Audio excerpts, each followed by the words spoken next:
Look mo ng konti.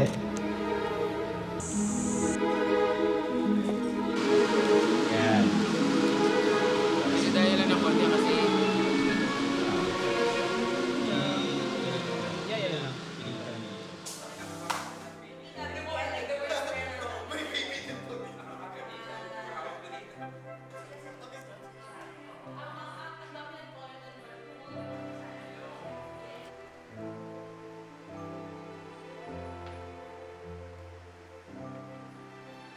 Eat Bulaga! I am the Sarangay. Ang horny-horny mo naman. Ha? Ha?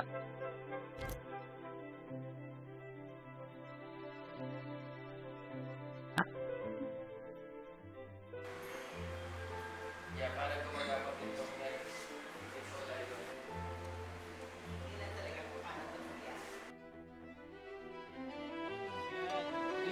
Ganyan tama.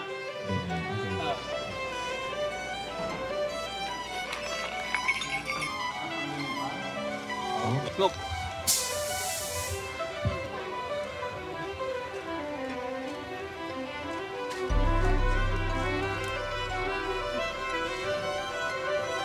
Okay, and shot.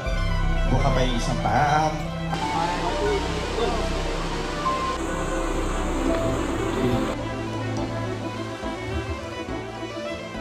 Yan mo. Oy, alam mo, itong breastplate na to, inspired to kay ano pangalan ng kontrabida sa The Death Becomes Her? Si Golden Woman. Gaga. Gaga, Death Becomes Her, hindi Death, Love, Sex, and Robots.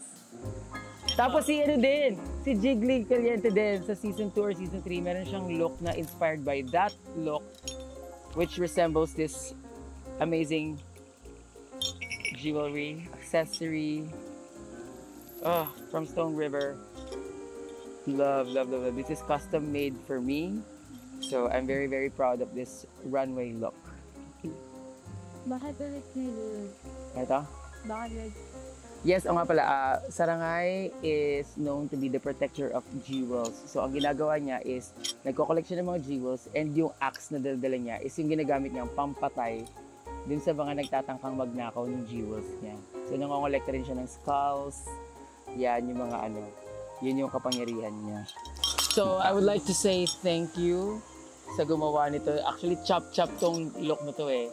Kasi yung initial designer ko for Mythical Creature canceled me weeks after namin mag-usap. But I understand kung ano yung dahilan.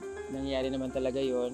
But of course, nasa competition tayo, so we really have to make ways na mabuo pa rin yung look natin. But initially talagang gusto ko ng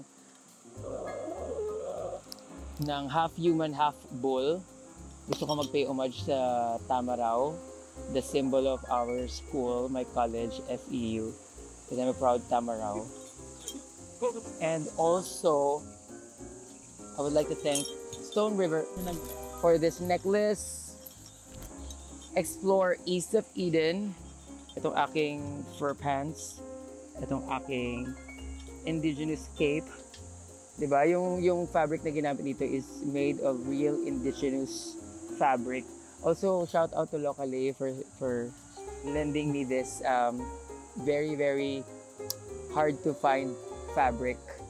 And yeah, everything is styled by also Randy Mendoza for my hooves. Look at that.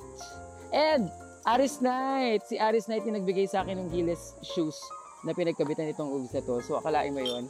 After that instance na parang feeling mo wala ka nang makukuhanan, sinong gagawa ng ganito ka-intricate na costume? Pero marirealize mo na may paraan pa.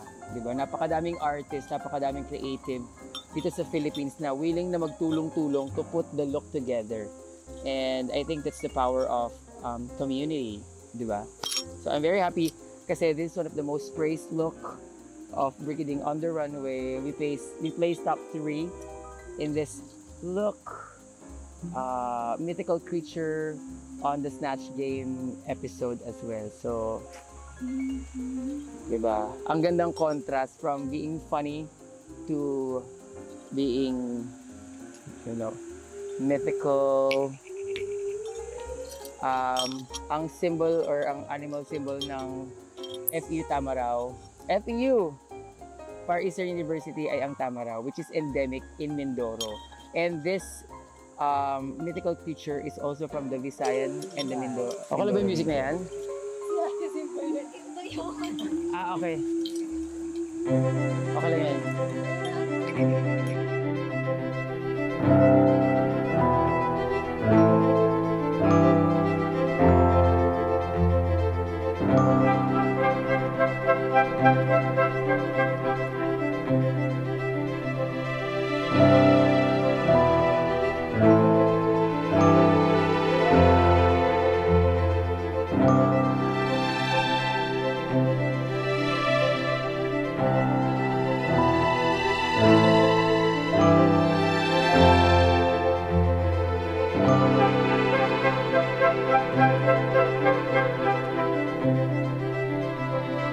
Thank you.